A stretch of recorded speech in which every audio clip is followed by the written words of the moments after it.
The crystal plates on the long dining table rattled as Elias Grant's voice cut through the mansion like a whip. If you can't even serve her, then you don't belong in my house. Every guest froze. Cameras from dinner guests' phones trembled in their hands. Ariel Grant, his wife, stood still at the head of the table, her palms trembling, but her eyes calm. Across from her, Selena Cross, the woman everyone whispered about, the mistress, smirked, swirling red wine in her glass. Elias's rage boiled over. He grabbed Ariel's wrist and shoved her back toward the door. You'll serve who I tell you to serve, or you'll get out. The crowd gasped as he struck her across the face.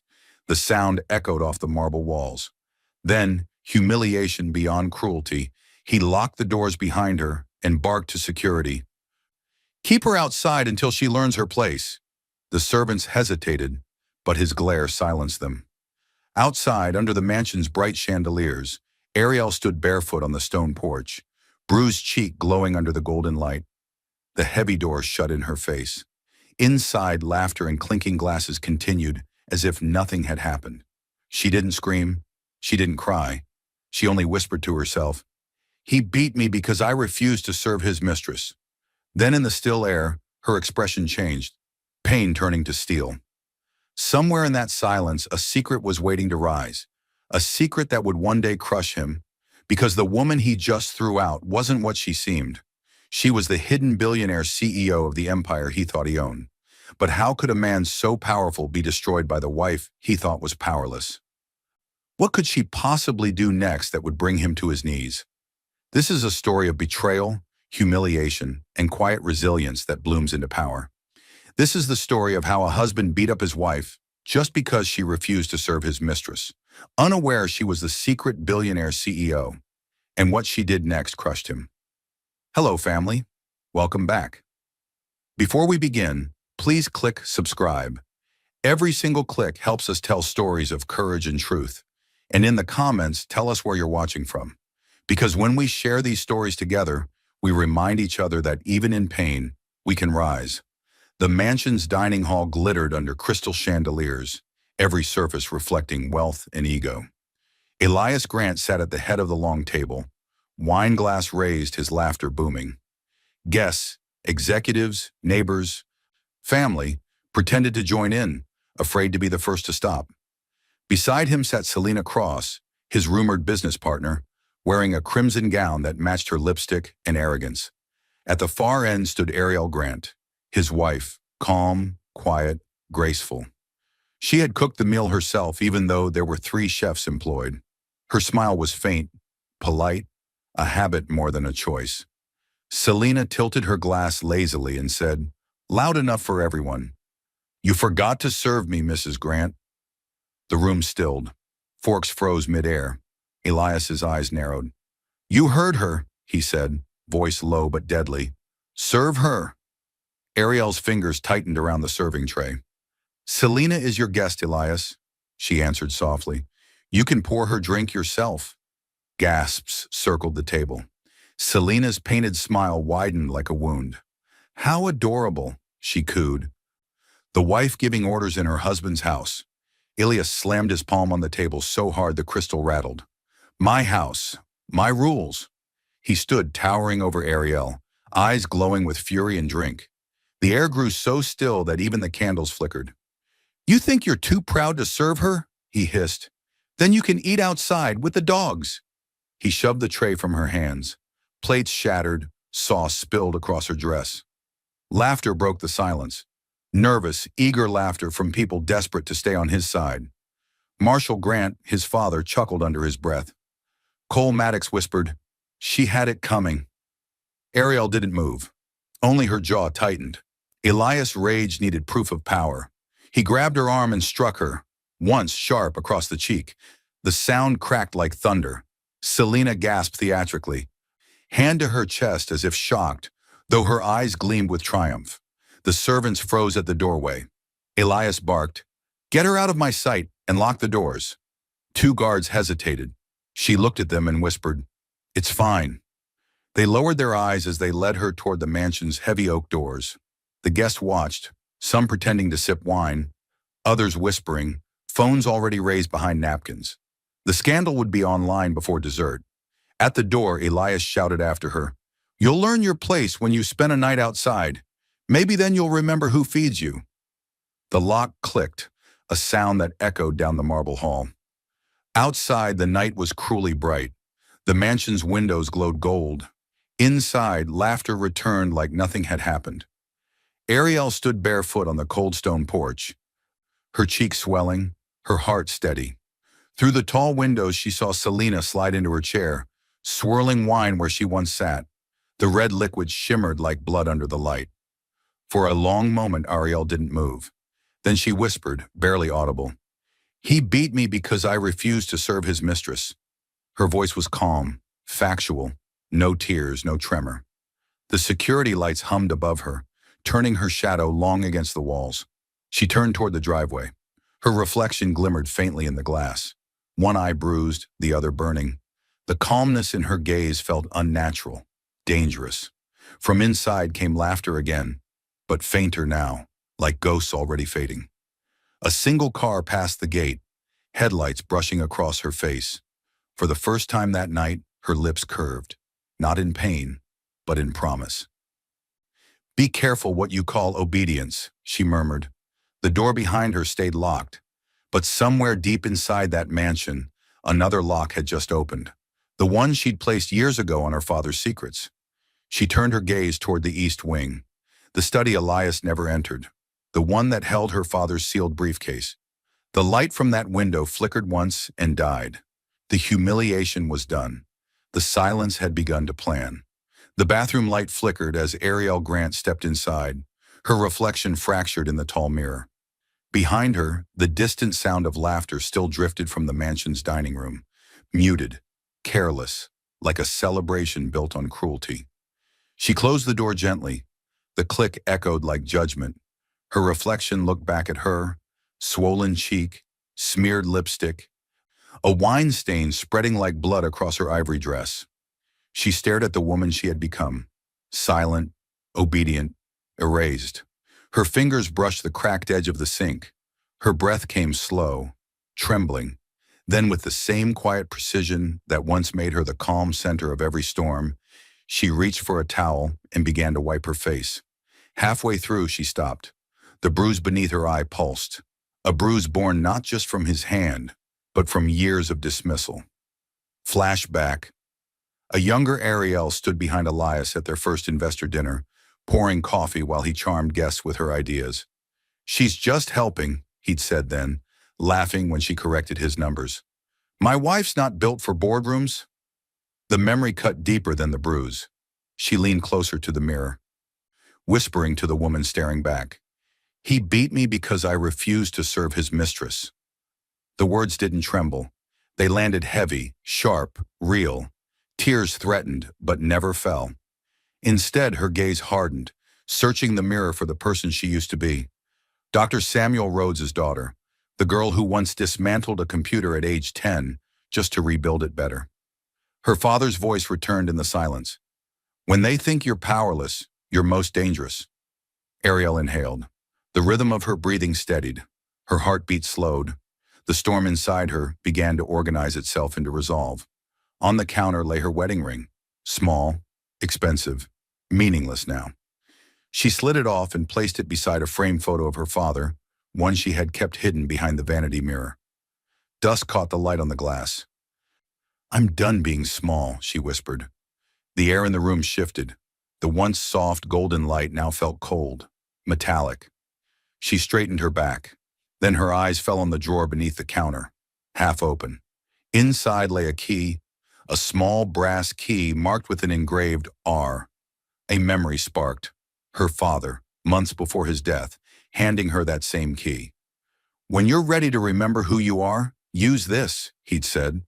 Her fingers trembled as she picked it up.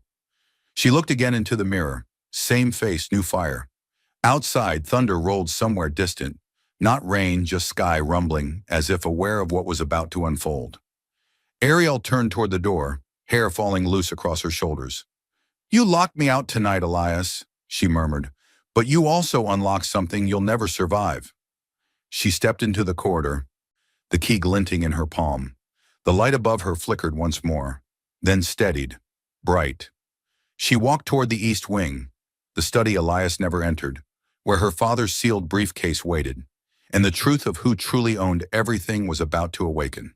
The hallway was silent except for the faint echo of Ariel's heels against marble. In her hand, the brass key gleamed, a relic of the past, cool against her skin. She turned toward the east wing, her father's study, the one Elias never bothered to open. The air smelled faintly of dust and cedar. When she pushed the door, it creaked like a memory exhaling after years of silence. Stacks of untouched books lined the walls. A covered desk sat in the center beneath a frozen chandelier. Ariel set the key on the table and closed her eyes. The silence pressed against her chest, pulling her backward through time. Ariel's first memory of Elias, a younger man with sharp ambition and no name. He'd sat in her father's cafe, sketching business plans on napkins. "I just need someone to believe in me," he'd said. And she did. She sold her car to fund his first prototype. She coded his website herself, using her father's old laptop. When his first check arrived, he kissed her forehead and said, "I'll never forget what you've done for me." He did. 2 years later, hospital lights. Ariel lay pale on a bed, her hands over her stomach. Miscarriage, exhaustion. Elias stood by the door, phone in hand. He didn't look at her. "You should rest," he muttered, texting someone. The phone lit up with a message she wasn't meant to see.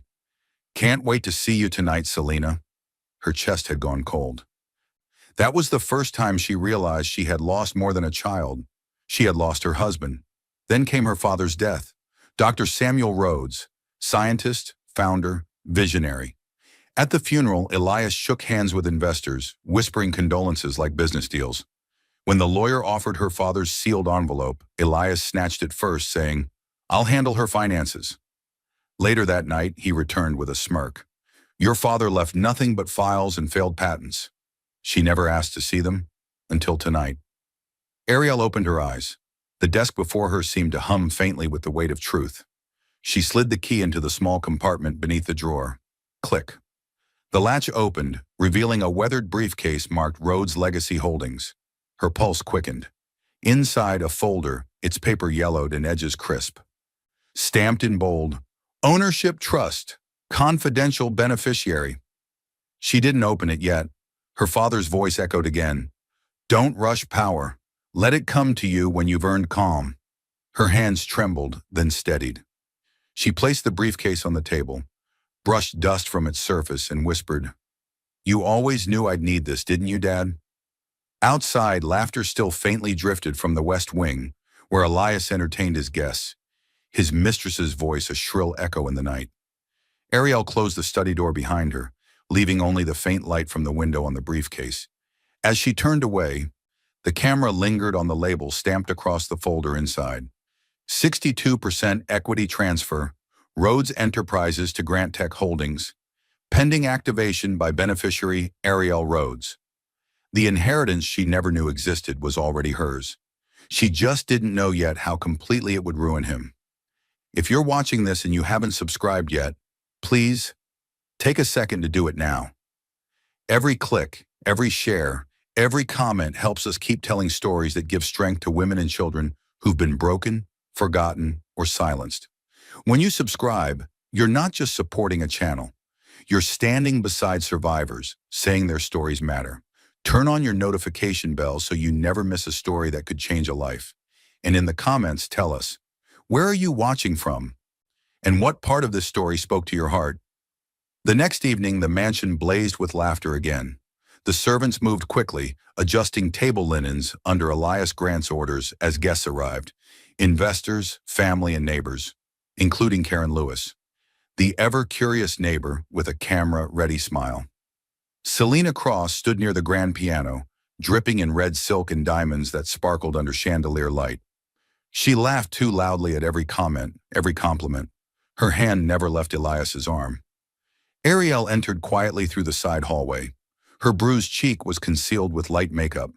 Her presence drew a wave of whispers, then silence. "Oh, she came," Selena murmured, just loud enough for others to hear. "How brave." Elias's voice cut through the low hum of conversation. You're late.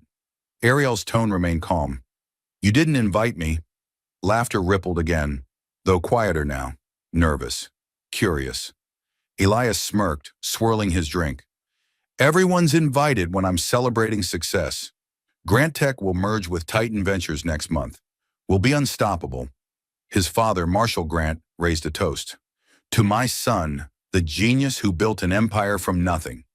Cameras flashed. The crowd clapped. Only Karen Lewis hesitated, her gaze drifting toward Ariel, noting the faint mark beneath her makeup. Ilias caught the look. His pride bristled. Ariel, why don't you tell them what you do now that you've retired from being useful? The room went still. Selena laughed softly, hand over mouth. Elias, don't be cruel. It's just a joke, he replied, smirking. But Ariel didn't flinch. Her expression didn't change. She looked at him, really looked at him, for the first time in months. Funny, she said softly. I was thinking the same thing about you. The guests exchanged glances, unsure whether to laugh. Elias's smile faltered, just for a second.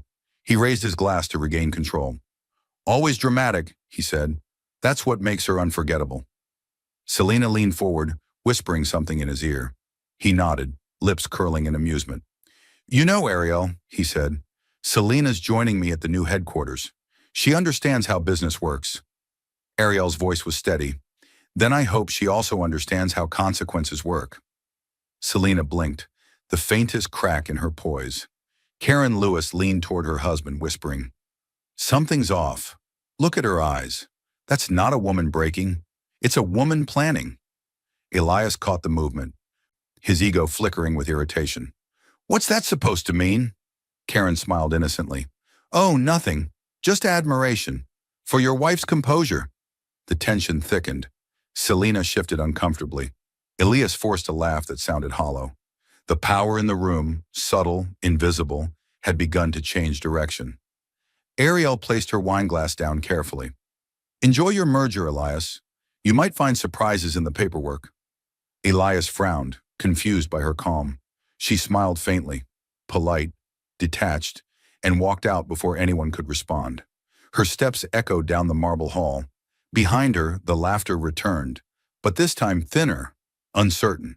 As Ariel reached the doorway, Karen Lewis's voice drifted after her, soft and prophetic. Some storms don't make noise before they break. And somewhere deep inside the mansion, Elias laughed again, unaware that the woman he mocked had already set his empire's countdown clock in motion. The mansion was silent after midnight. The laughter, the gossip, the champagne, all gone, leaving only echoes. The red dress Selena had worn still hung over a chair in the dining room like a trophy.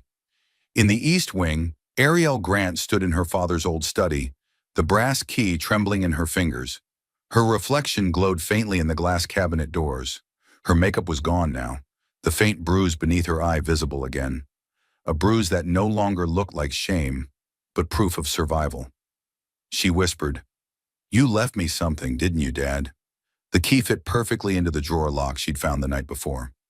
Click. The mechanism released with a sigh. And inside lay a weathered briefcase stamped with Rhodes Legacy Holdings.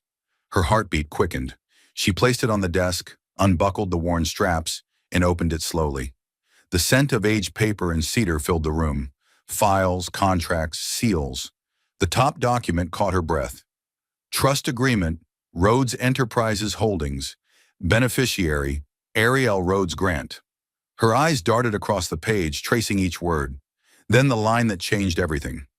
62% controlling interest in Grant Tech Holdings, transferred under silent clause, effective upon the passing of Dr. Samuel Rhodes. Her trembling stopped. Her father hadn't just left her memories. He had left her ownership. Flashback. She saw him in his workshop years ago, covered in sawdust and warmth. Ari, he'd said, smiling, never let anyone tell you value comes from noise. Real power hides in silence. Her throat tightened. Tears welled, but not from pain this time, from recognition.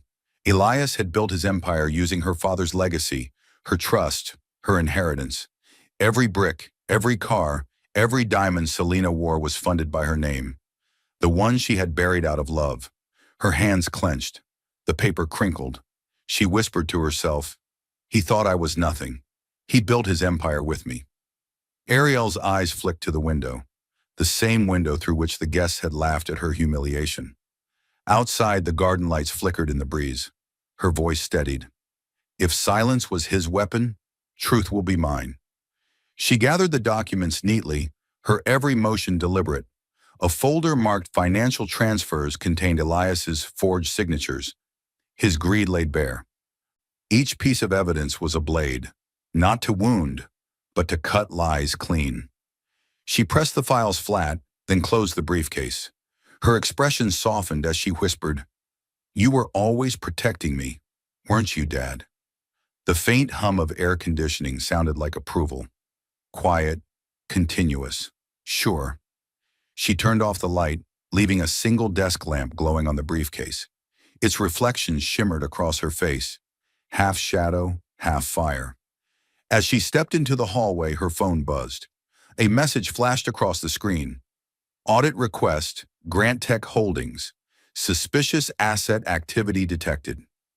Ariel stared at it, calm spreading through her chest like dawn. The storm had just received its first wind, and this time, she was the one controlling where it would strike. The following morning, Ariel Grant stood in her father's study, sunlight spilling through the tall arch windows.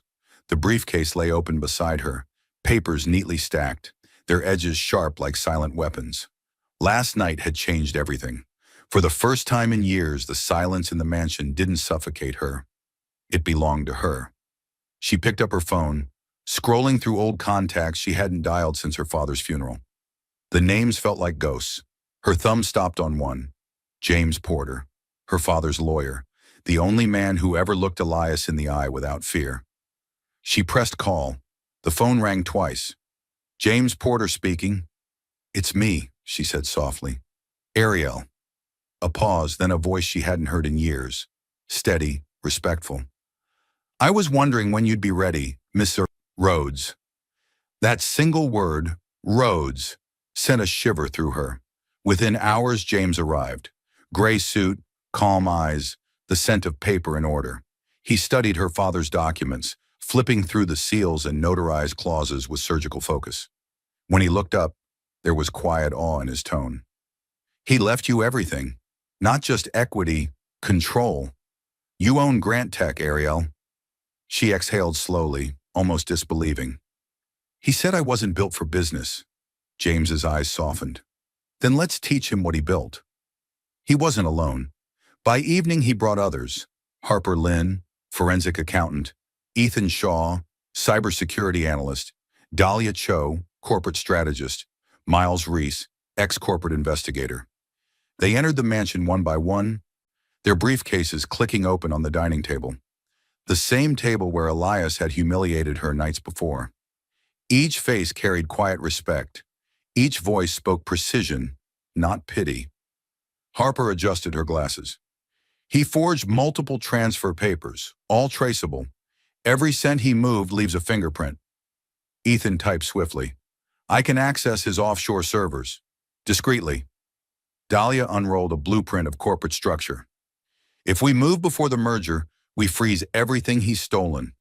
Ariel listened in silence, her eyes flicking from one ally to another. Her pulse was calm, her voice low. "No chaos, no shouting. This isn't revenge. It's correction." The room fell quiet. Even the hum of their laptops seemed reverent. Miles broke the silence. "What about him? When do you tell him?" Ariel turned toward the window, where sunlight painted her reflection in gold. "When the cameras are rolling, when his arrogance is at its loudest." James smiled faintly. "Just like your father." Her lips curved. "No," she said. "Stronger." They nodded, united in silent agreement. The woman once silenced had become a commander of order and calm precision. As the team packed their materials, the briefcase sat closed on the table. Not as a relic, but as a throne. As James left, he handed her a sealed envelope from her father's archive. "He wanted you to open this when you were ready to lead." Ariel looked down at the envelope marked "The Day of Truth." She traced her fingers across the seal, her reflection glinting in the gold foil. Her whisper was barely audible. That day is coming, and somewhere across town, unaware of the storm gathering in his own house, Elias Grant toasted his upcoming merger, laughing, blind, and already standing on the edge of his fall. Morning sunlight poured through the glass walls of Grant Tech headquarters, glinting off steel and glass like a fortress built from pride. In the center of it all, Elias Grant stood before a crowd of investors, his smile wide, his voice steady, the picture of untouchable success. When Titan Ventures signs the merger next week, he said, we'll be worth over $1 billion. Efficiency, innovation, dominance, that's what we stand for. Applause filled the room. Cameras clicked. He straightened his cufflinks, basking in the sound. Behind him, a massive screen projected his image 10 feet tall. His own reflection multiplied. But in the corner, a junior analyst whispered to another, "Did you see the audit notice?" "Yeah. Something about asset inconsistencies. Weird timing." Elias caught fragments of their words and frowned. "Everything all right?" he asked sharply. The analyst froze. "Yes, sir. All under control." He dismissed it with a smirk. "Good. Keep it that way." Across town in her father's study, Ariel Grant was a mirror opposite of him. Calm, centered, methodical. Her team sat around the table, laptops open, papers spread like battle plans. "The audit triggered faster than expected," Harper Lynn said. "Good," Ariel replied softly. "Let the truth crawl before it runs." James Porter added, "He's going to notice. The more he tries to fix it, the deeper he'll dig himself in." Ariel closed a folder and leaned back, her tone measured. "Then let him dig." At Grant Tech, the cracks deepened. The press release about the merger had barely gone live when Karen Lewis, the neighbor-turned-freelance blogger, posted an article. "Is Grant Tech's golden CEO too polished to be real?" Within hours, whispers turned to noise. Phones rang. Investors asked questions. Elias' assistant, pale and nervous, entered his office. "Sir, the audit team wants to review old transfer files. They say some documents look unusual." His hand froze midair. "Who authorized that?" "It came from the federal division, sir. They already started." His jaw clenched. He forced a smile that didn't reach his eyes. "Handle it. Quietly." He turned toward the window, his reflection distorted by the sunlight. For the first time, the glass didn't show power. It showed doubt. That night, the mansion was quieter than usual. Selena lounged on the sofa, scrolling through social media. "People online are asking if the audit is true," she said. Elias snapped. "Ignore it." "I can't," she muttered. "It's trending." He turned sharply, eyes blazing. "Nothing's wrong." But outside, Ariel's car glided past the gate, headlights cutting through the dark. From her driver's seat, she watched the mansion she once called home glow under the night sky. The same glow that used to blind her now looked fragile. She whispered to herself, "When pride begins to crack, it never stops at the surface." Inside Grant Tech, a system alert pinged on Elias's computer. "Unauthorized access detected. Source, Rhodes Legacy Holdings." He frowned, confused. "What the hell is that?" Cut to Ariel closing her laptop. Calm, collected, the faintest smile tracing her lips. The first domino had fallen. The empire had begun to crumble from the inside. The city was still half asleep when Ariel Grant unlocked the doors to her late father's abandoned office building.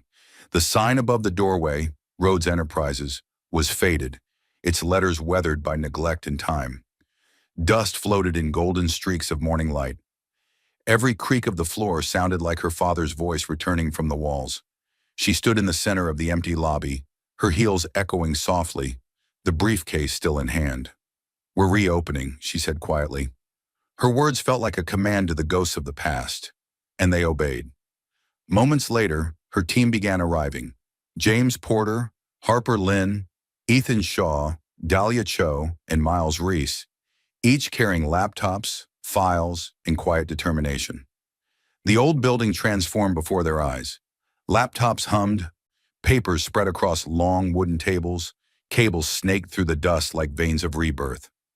Harper scanned through the financial records. "The audit is widening. Once they connect the accounts to Grant Tech, he's finished." Ethan nodded, fingers flying over his keyboard. "His offshore funds are unraveling. All we need is one more confirmation, and the regulators will lock him out. Ariel said nothing. She moved toward her father's old desk. Solid oak, deeply scarred but still beautiful. She placed a photograph of him beside her computer, the same photo from her mirror that night. For a long moment she simply looked at it, her voice barely a whisper. You told me to rebuild with integrity. I'm ready now. Flashback, a memory from her childhood, her father guiding her hands as she soldered wires for a small project. Power isn't loud. Ari, it's focus. Stay steady. The scent of solder and coffee filled the memory before fading back into the present. Back in the room, Dahlia spread blueprints across the table. If we rebrand under the Rhodes Foundation, every asset tied to the stolen equity will fall under your ownership automatically. Miles adjusted his watch. We'll need protection once it goes public. The backlash will be loud. Ariel's gaze lifted to him. Let them be loud. I'll stay calm. The contrast between her serenity and their urgency commanded the space. Everyone paused watching her. She wasn't just planning anymore. She was leading. James Porter broke the silence. Your father would be proud. She smiled faintly. No, he'd say, about time. The team laughed softly, the tension thinning just enough for breath. Outside, the sky shifted from pale gold to full daylight. The city stirred awake, unaware that in this forgotten office, a storm was silently being built. Ariel typed her final instruction into the system. Freeze Grant Tech accounts. Authorization. Beneficiary owner, A. Rhodes. A beep confirmed the command. The briefcase light reflected off her face. Calm, radiant, unstoppable. Her phone buzzed.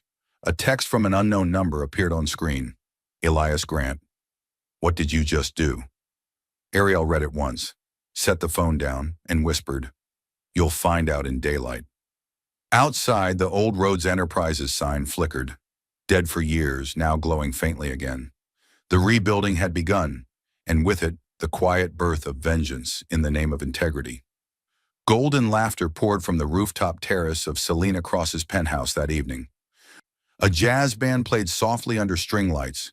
Reporters, influencers, and business associates mingled, toasting the power couple of the moment. Selena stood at the center in a red silk gown that shimmered under city lights, the same shade she'd worn the night Elias locked Ariel outside. Every camera adored her.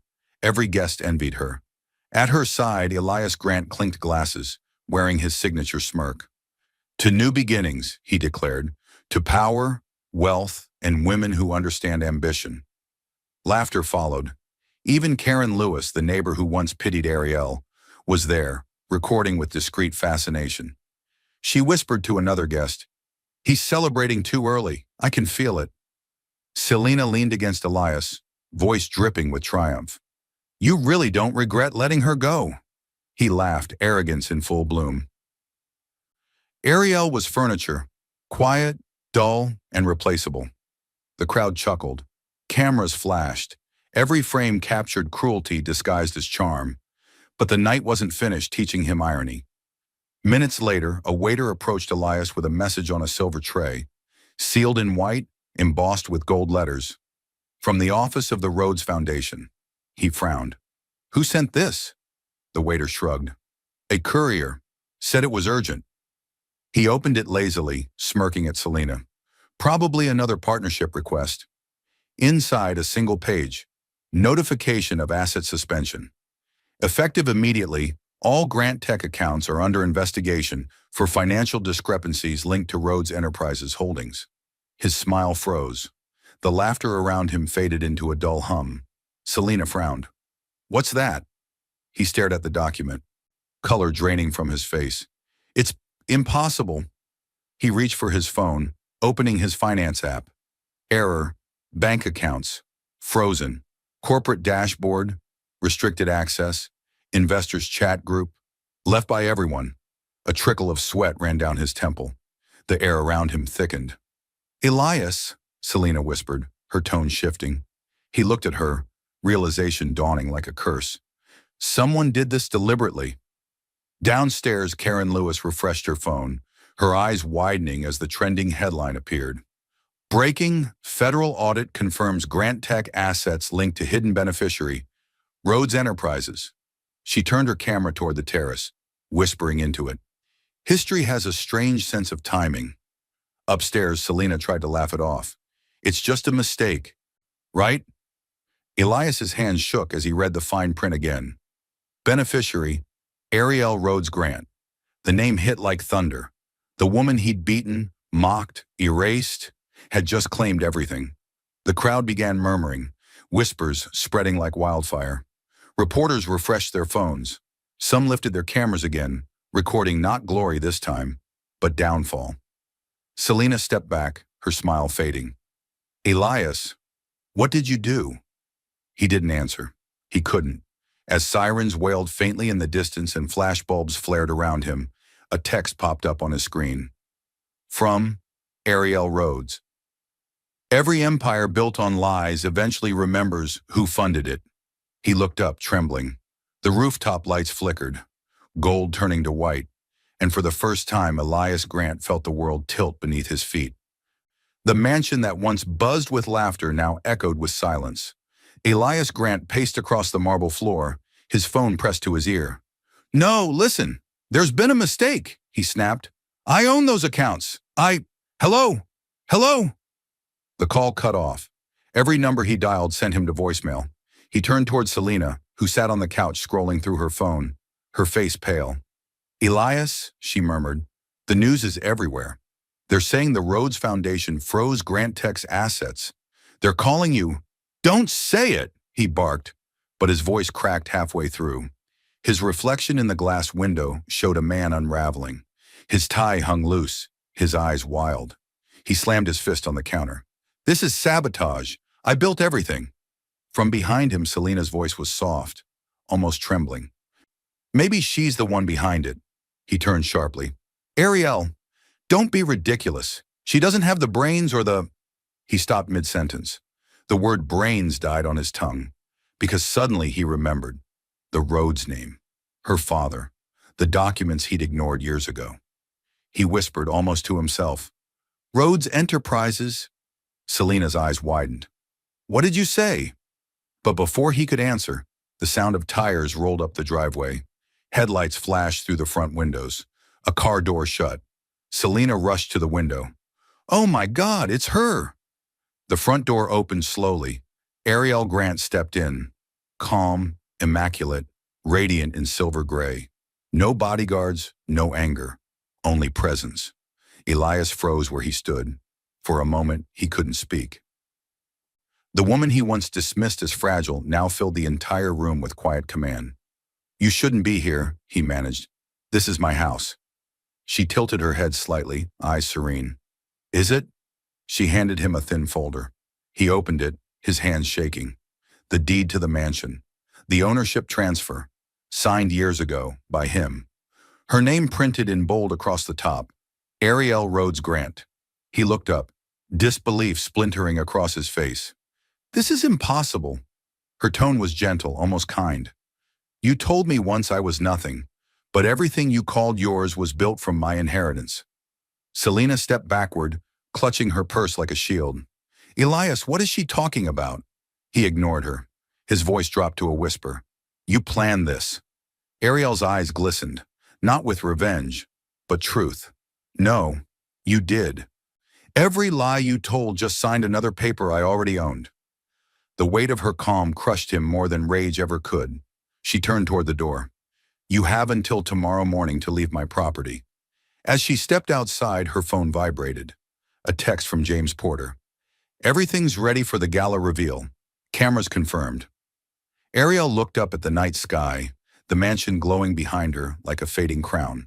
Her whisper was steady, final. Tomorrow the world learns who built his throne. And as she drove away, the faint sound of glass shattering echoed from the house. Elias's empire, breaking one frame at a time. The ballroom of the Titan Grand Hotel blazed with light, chandeliers reflecting gold across a sea of guests. Cameramen, investors, and press anchors lined the edges, waiting for one moment, the grand merger signing of Grant Tech with Titan Ventures. At the center of the stage stood Elias Grant, confident once again, Suit tailored to perfection, ego stitched back together overnight. Beside him, Selena Cross, smiling for cameras in another crimson dress, the color of pride and denial. Tonight, Elias began, his voice booming through the mic, we make history. Grant Tech is no longer a dream. It's the future. Applause erupted. Every flashbulb turned him into the shining icon he believed himself to be. He leaned forward to sign the document, his hand poised dramatically over the golden pen. But before the nib touched the paper, click. The ballroom doors opened, heads turned. The crowd hushed. Ariel Grant walked in, poised, silent, luminous in a pearl-white suit that seemed to glow beneath the chandeliers. Every step echoed like a verdict. The security hesitated, uncertain whether to stop her. But her composure was so absolute that even they stepped aside. She walked straight to the front, her calm gaze locking on Elias. Before you sign that, she said softly, there's something you should see. Her voice was low, but it carried like thunder. The crowd parted. Whispers rippled through the air. She placed a sleek silver folder on the signing table. It's a list of every company asset, she continued, and who they legally belong to. Elias frowned, forced a laugh. Ariel, this is neither the time nor the place. Her expression didn't waver. It's exactly the time. And this, she opened the folder, is exactly the place. Screens around the ballroom flickered to life. Documents appeared in sequence. Company registrations, bank transfers, ownership papers. Each line bore a name that silenced the crowd. Beneficiary, Ariel Rhodes Grant. Elias froze. His signature hovered uselessly above the page. Selena stepped back, whispering, Elias, what is this? He stammered. These are forged. A voice from the audience, James Porter stepping forward. Authenticated by Federal Registry this morning. Reporters gasped. Cameras zoomed in. The investors' faces turned pale. Elias' chest rose and fell rapidly. His once controlled voice cracked. You planned this. Ariel met his gaze, calm as glass. No, Elias, you did. The moment you used my father's name to build your empire. The room held its breath. She closed the folder, lifted her chin. You wanted the world to see your power. Now they will, as it leaves you. Security began ushering him off stage as reporters shouted questions. Selena stumbled backward, her clutch falling, eyes wide with disbelief. Ariel didn't move. She simply stood there, unshaken, as the crowd erupted. Flashes, murmurs, chaos. As Elias was escorted away, he turned one last time, voice breaking. You'll regret this. Ariel's reply was calm, final, absolute. I stopped regretting you the moment you hit me. She turned toward the cameras, serene under the lights, her voice steady for the world to hear. Integrity isn't revenge, it's correction. The applause that followed wasn't loud, it was reverent. The following morning, the world had already chosen its side. News vans crowded the front of the Grant mansion. Reporters shouted questions into microphones as headlines flashed across every screen. Grant Tech CEO exposed, wife revealed as true owner. Ariel Rhodes Grant, the billionaire he tried to erase. Inside, Elias Grant sat motionless on the marble stairs, surrounded by unopened letters, half-packed boxes, and silence. The house that once symbolized his pride now felt like an echo chamber of his downfall. His phone vibrated endlessly. Missed calls, terminated contracts, board resignations. His empire had turned its back on him in less than 24 hours. Mr. Grant, his butler said quietly, avoiding eye contact, the staff are leaving. There are no more funds to cover payroll. Elias didn't answer. He simply stared at the TV screen showing footage from the gala. Ariel, calm and radiant, while he was escorted out. The camera zoomed in on her face as she said, Integrity isn't revenge, it's correction. That single line played on repeat like a curse. Selena Cross stormed in, eyes red from crying, clutching her phone. You lied to me, Elias. You said everything was under control. He looked at her, his voice brittle. You don't understand. I built this company.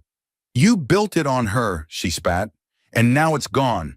Do you realize my name's trending under fraud accomplice? She threw her phone at his feet and grabbed her purse. I can't go down with you. He reached for her wrist, desperate. Selena, please. She pulled free. You're finished. The door slammed behind her. He stood there, the echo of the door slam vibrating through the empty mansion. The same door he once locked to throw Ariel outside. Now it locked him in. Hours passed. Evening light dimmed the gold tones of the mansion into gray. Elias wandered through the rooms. The dining hall where he'd humiliated her. The mirror hallway where he used to check his perfect reflection. Each place now whispered what he'd done. He picked up a framed photo from the shelf. Their wedding day. Ariel smiling softly, eyes full of trust. His thumb brushed the glass, tracing the edges of a love he had crushed. She was never weak, he murmured. I just never saw her. A sound broke the silence, the front door opening. He turned, startled, but it was just Marshall Grant, his father. Dad, you came. Marshall's face was cold. I came to collect my things. The investors already withdrew. We're bankrupt. Elias stepped forward, pleading. You believed in me once. I believed in the mask, his father interrupted. Now everyone sees the man beneath it. He walked out without another word. Elias stood alone as the lights flickered. Unpaid bills cutting power mid-room. The mansion darkened until only moonlight remained. He sank to his knees, whispering through trembling lips. Ariel, how did I ever think you were nothing? A notification blinked on his phone one last time. Property ownership transferred. Vacate premises within 48 hours. The same house he used to imprison her would now cast him out. Karma had turned the key. A week later, the city skyline gleamed under a clear blue morning. The same media outlets that once mocked Ariel Grant now filled their headlines with awe. From beaten wife to billionaire CEO, Ariel Rhodes Grant redefines power. The woman who owned his empire. Inside the newly restored Rhodes Foundation headquarters, sunlight flooded the boardroom. The room felt different, not like a battlefield of greed, but a sanctuary of calm authority. Ariel stood at the head of the table, dressed in a soft ivory suit, her hair pulled back, her demeanor serene. No arrogance, no vengeance, just balance. Around her sat her allies, James Porter, Harper Lynn, Ethan Shaw, Dahlia Cho, and Miles Reese.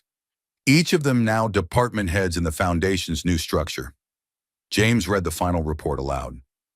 All assets legally transferred, merger voided, and the foundation fully recognized under your father's name. Congratulations, Ms. Rhodes. She smiled faintly. It's not about congratulations. It's about correction. They nodded in silent respect. The tension of weeks past was gone, replaced by quiet pride. Ariel looked out the window at the city her father once dreamed of rebuilding. My father believed in progress with conscience, she said. We're not here to mirror corruption. We're here to reverse it. Her voice was soft, but it carried through the room with the gravity of command. In another flash of contrast, the boardroom's glass reflected the headline on a nearby TV screen. Elias Grant under investigation for fraud, tax evasion, and corporate misconduct. He was now a cautionary tale, while she stood as the embodiment of restraint and justice. But Ariel didn't gloat. She didn't even smile. Instead, she closed her notebook and turned to her team. We'll reopen the scholarship fund my father designed, she said. Name it the Rhodes Renewal Program. Give opportunities to those who lost everything to greed. Just like I did. Harper Lynn's voice wavered slightly. You're incredible, Ariel. Ariel looked at her, eyes calm but glistening. Pain teaches clarity. Once you stop fighting to be heard, you start learning how to be remembered. The room fell into thoughtful silence. The power of her words wasn't loud. It was sacred. Moments later, Lydia Moore, her former assistant, entered with a smile. The press is waiting outside for a statement. Ariel nodded. Tell them I'll be brief. When she stepped onto the steps outside the building, the flashbulbs erupted. But this time, they didn't blind her. They illuminated her. Power without integrity collapses, she told them. What happened wasn't revenge. It was restoration. And I hope every woman watching this remembers. Silence isn't weakness, it's preparation. The crowd fell quiet. Cameras froze. For once the world listened not to scandal, but to grace.